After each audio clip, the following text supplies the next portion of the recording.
नमस्कार, मैं मानसी भनोत स्वागत करती हूँ करंट अफेयर के एपिसोड नंबर 654 में। आज की तारीख है 12 मई 2020। हमारे दो चैनल्स हैं, पिनाकल और फ्रंटियर आईएएस। अगर अभी तक आपने हमें सब्सक्राइब नहीं किया तो सब्सक्राइब ज़रूर कीजिए। साथ में हमारा ये बेल आइकन प्रेस करना ना भूलिएगा ताकि हमारे लेटेस्ट अपडेट्स जो भी हम डालते हैं साइट्स पर वो आप तक पहुँचते रहें। करंट अफेयर्स के अलावा बहुत सारे जो हैं हम सब्जेक्ट्स के ऊपर लेक्चर्स लेकर आते हैं। हर करंट अफेयर के एंड में क्विज के क्वेश्चंस डिस्कस किए जाते हैं, उनको ज़रूर आंसर कीजिएगा। सबसे पहले देख लेते हैं प्रीवियस क्विज के क्वेश्चंस को। पहला प्रश्न, हाल ही में कश्मीर में सक्रिय हुए नए आतंकवादी समूह का नाम क्या है? तो उसका नाम है द रेजिस्टेंस फ्रंट।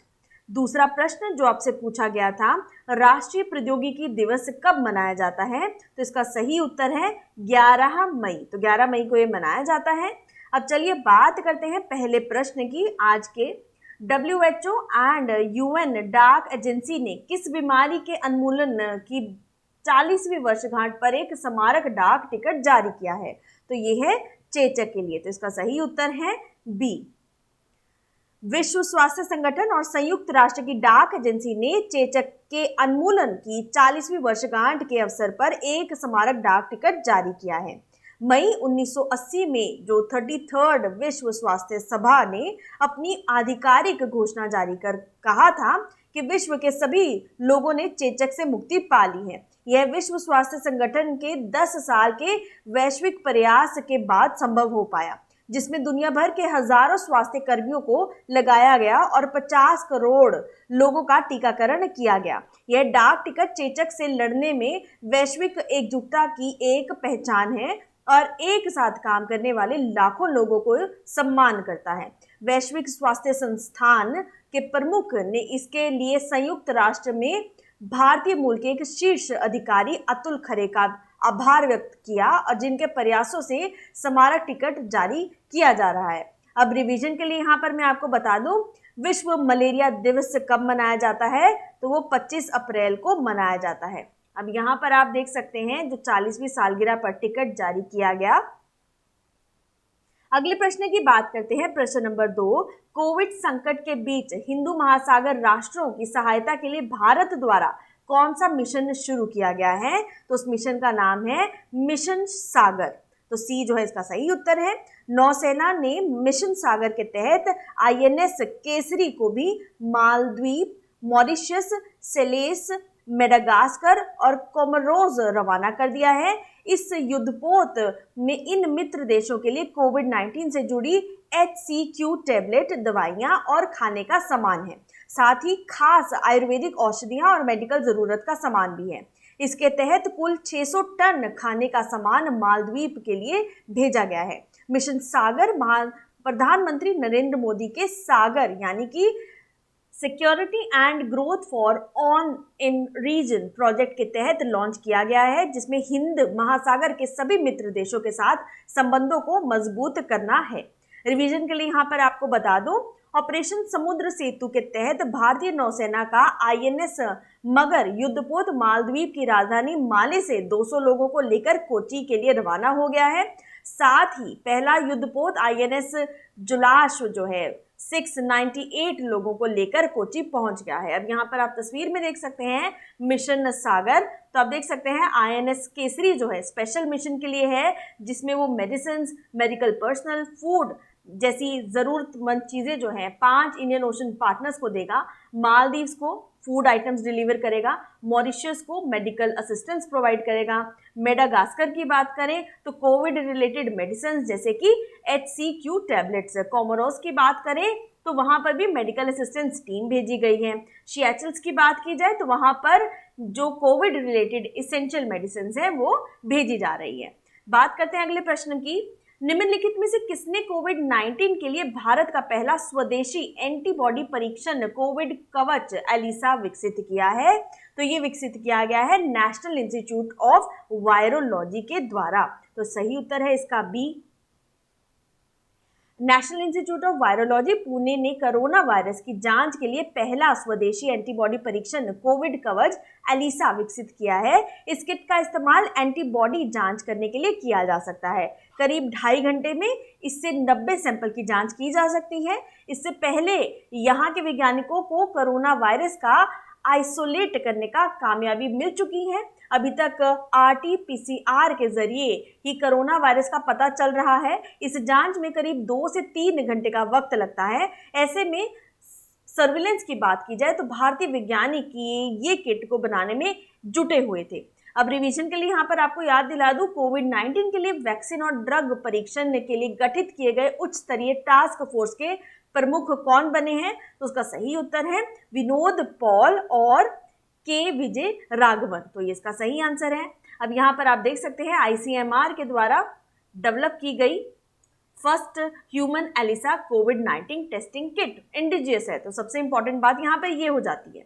अगले प्रश्न की बात करते हैं। प्रश्न नंबर 4, विश्व प्रवासी पक्षी दिवस 2020 की थीम क्या है वो आपको यहाँ पर बताना है। तो इसकी थीम है बर्ड्स कनेक्ट आवर वर्ल्ड। तो डी जो है इसका सही आंसर है। हर साल संयुक्त राष्ट्र पर्यावरण कार्यक्रम यानी UNEP ने 9 मई को विश्व प्रवासी पक्षी दिवस के रूप में इसको मनाया। थीम है इसकी बर्ड्स कनेक्ट आवर वर्ल्ड। यह एक वार्षिक अभियान है जो प्रवासी पक्षियों और उनके आवासों के संरक्षण की आवश्यकता के बारे में जागरूकता पैदा करता है।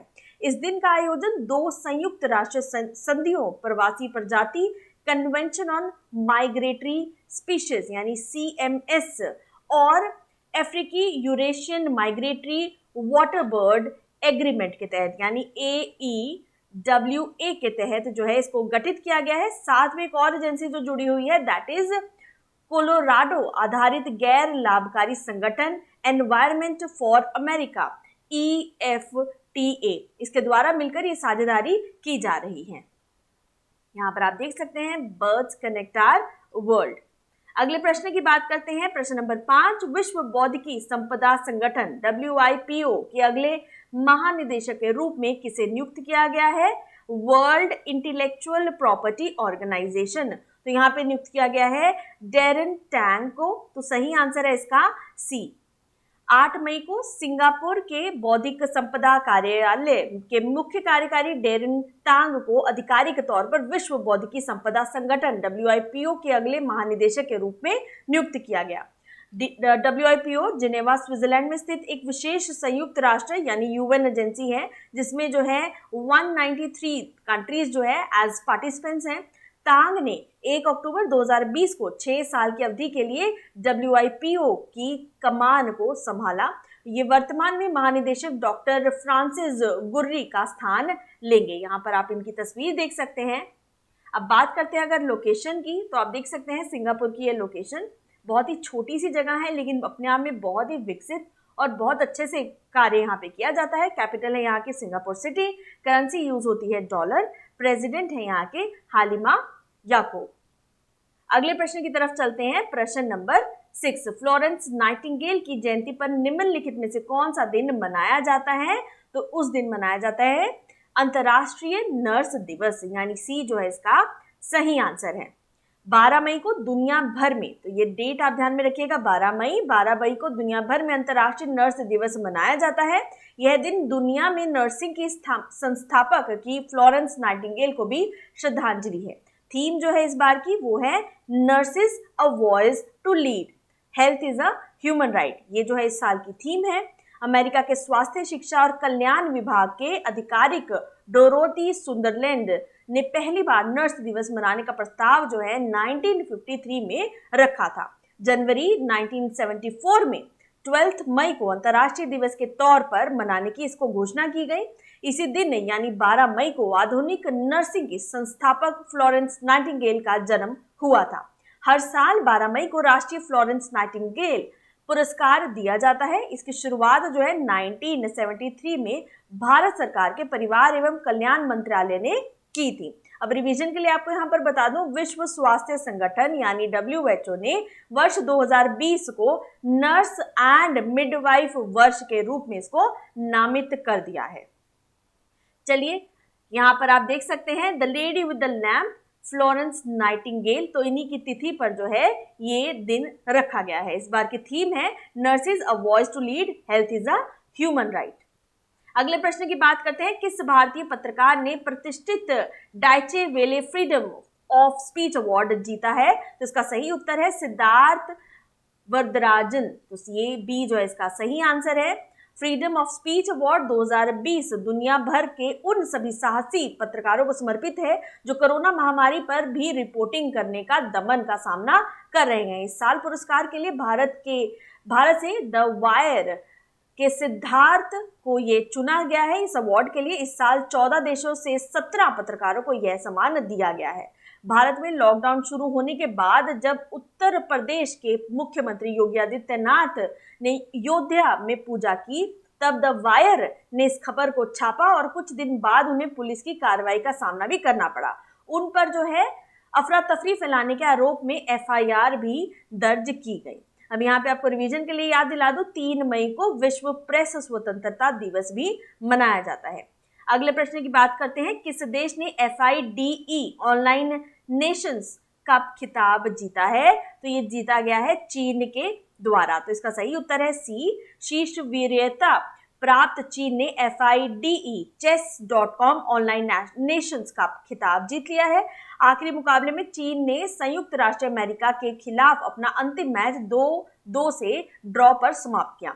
अंक तालिका में ज्यादा अंक होने के चलते चीन चैंपियन बना। भारत के दिग्गज चेस प्लेयर विश्वनाथन आनंद, विदित S Gujarati, P Harikrishna, B आदिबन, Koneru Hampi और D हरिका इस स्पर्धा में शामिल थे, मगर टीम इंडिया 5वें स्थान पर रही।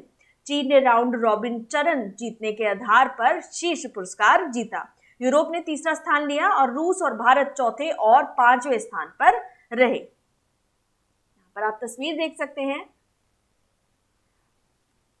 अब देखिए, the People's Republic of China, capital है बीजिंग, करेंसी है रैम्बिनी, तो ये आपको ध्यान में रखना है। बॉर्डर आप देख सकते हैं, कौन कौन सी येलो सी इंपॉर्टेंट है, ध्यान में रखिएगा, sea of Japan, east China sea. Location जरूर यहाँ पर ध्यान से इसकी देखिएगा। चलिए बात करते हैं अगले प्रश्न की। प्रश्न नंबर 9, भारत सरकार द्वारा अनुसंधान को बढ़ावा देने के लिए निम्नलिखित में से कौन सी योजना हाल ही में संशोधित की गई है? तो वो योजना है बी, प्रधानमंत्री अनुसंधान फेलोशिप योजना। तो बी जो है इसका सही आंसर है। ठीक है, तो प्रधानमंत्री अनुसंधान फेलोशिप योजना केंद्रीय मानव संसाधन व विकास मंत्रालय ने हाल ही में प्रधानमंत्री अनुसंधान फेलोशिप योजना में संशोधन किया है, जिसके तहत अनुसंधान को बढ़ावा देने के लिए रिसर्च एंड इनोवेशन डिवीजन नामक एक समर्पित विभाग जो है गठित किया गया है। इसके लिए केंद्रीय मानव संसाधन व विकास मंत्रालय ने हाल ही में प्रधानमंत्री अनुसंधान फेलोशिप योजना में विभिन्न संशोधनों की घोषणा की। इस योजना के तहत अनुसंधान को बढ़ावा देने के लिए रिसर्च एंड इनोवेशन डिवीजन नामक एक समर्पित विभाग बनाया गया है। यह जो नया संशोधन में गेट स्कोर को केंद्रीय संस्थानों के अलावा किसी भी अन्य संस्थानों के छात्रों के लिए अनिवार्य बनाया गया है। शैक्षणिक वर्ष 2020-21 से PMRF योजना के तहत अपने PhD करने से इच्छुक छात्रों को प्रविष्टियों के लिए 2 चैनल, एक सीधे प्रवेश और अन्य पार्श्व प्रविष्टि की सुविधा मिलेगी, लेटरल एंट्री जिसको बोलते हैं। PMRF योजना उच्च शिक्षक संस्थानों में अनुसंधान की गुणवत्ता में सुधार करने के लिए तैयार किया गया है। इस योजना का मुख्य उद्देश्य अनुसंधान में सर्वश्रेष्ठ प्रतिभा को आकर्षित करना है। PMRF योजना के तहत जो संस्थान योग्य है उसमें IISER यानी जो IIT, IISc, बेंगलुरु और अन्य शीर्ष केंद्रीय विश्वविद्यालय और NIT जो हैं वो इसमें शामिल किए गए हैं। चलिए बात करते हैं अगले प्रश्न की। हरि वासुदेवन, जिनका हाल ही में कोरोना वायरस के कारण निधन हो गया, वे एक प्रसिद्ध क्या थे? तो वो एक प्रसिद्ध इतिहासकार थे, हिस्टोरियन थे। ये बहुत प्रख्यात इतिहासकार हरिशंकर वासुदेवन का कोविड-19 के कारण निधन हो गया at the age of 68 years. Vasudevan को रूस और मध्य एशिया विषय के इतिहासकारों में अग्रणी नामों में इनका एक नाम माना जाता था। ये भारत रूस परियोजनाओं में शामिल थे। तो इनका नाम जो है एक्चुअली अग्रणी नामों में माना जाता है। तो वे संस्कृति मंत्रालय, मानव संसाधन विकास मंत्रालय, वाणिज्य मंत्रालय और विदेश मंत्रालय की परियोजनाओं में संस्थानों में औपचारिक सलाहकार भी रह चुके हैं। 2005 में राष्ट्रीय शैक्षणिक अनुसंधान एवं परीक्षण परिषद के समाज विज्ञान विषयों के लिए पाठ्य पुस्तिका विकास समिति के अध्यक्ष के रूप में भी इन्होंने अहम भूमिका जो है निभाई है। यहाँ पे आप इनकी एक तस्वीर देख सकते हैं। चलिए बात करते हैं समरी कीवर्ड्स 12 मई 2020 की। WHO and UN postal agency के द्वारा जो पोस्टेज स्टैंप 40th एनिवर्सरी की दी गई है, किसकी एरेडिकेशन के लिए दी गई है? वो है चेचक यानी स्मॉल पॉक्स के लिए। मिशन इंडिया असिस्टेंस कोविड-19 क्राइसिस के लिए जो है उसका नाम है मिशन सागर, जिसमें 5 जो है हमारी फ्रेंडली नेशंस को इसके तहत सपोर्ट दिया जा रहा है, दवाई के रूप में, खाने के रूप में और बहुत सारा कोविड के असिस्टेंस के रूप में। कोविड कवच एलिसा, ये एक एंटीबॉडी टेस्ट जो है ये नेशनल इंस्टीट्यूट ऑफ वायरोलॉजी के द्वारा जो है कंप्लीटली इंडिजियस वे में किया जा रहा है। Theme World Migratory Bird Day क्या है? Birds connect our world. Director general WIPO के डेरेन टांग को जो है नियुक्त किया गया है, जो कि सिंगापुर को बिलोंग करते हैं। Birth anniversary of Florence Nightingale जो है ये इंटरनेशनल नर्सेज डे के लिए मनाई जाती है। Deutsche Welle freedom of speech award जो है सिद्धार्थ को दिया गया है। FIDE ऑनलाइन नेशंस कप जो है इस बार चाइना को दिया गया है। बूस्ट रिसर्च जो गवर्नमेंट ऑफ इंडिया का मॉडिफिकेशन जो है PM रिसर्च फेलोशिप स्कीम है। हरि वासुदेवन को कोरोना, जो हाल ही में कोरोना की वजह से जिनका देहांत हो गया, वो बहुत बड़े जो है इतिहासकार रहे हैं। तो चलिए बात करते हैं क्विज फॉर द डे की। पहला प्रश्न, कोविड संकट के बीच हिंद महासागर राष्ट्रों की सहायता के लिए भारत द्वारा कौन सा मिशन शुरू किया गया है? प्रश्न नंबर 2, कोविड-19 के लिए भारत का पहला स्वदेशी एंटीबॉडी परीक्षण कोविड कवच एलिसा किसने विकसित किया है? तो सही उत्तर जो है आप कमेंट सेक्शन में लिखकर बता सकते हैं। सब्सक्राइब करना ना भूलिएगा, साथ में हमारा बेल आइकन प्रेस जरूर कीजिएगा। Thank you so very much. Stay safe, stay home. Thank you.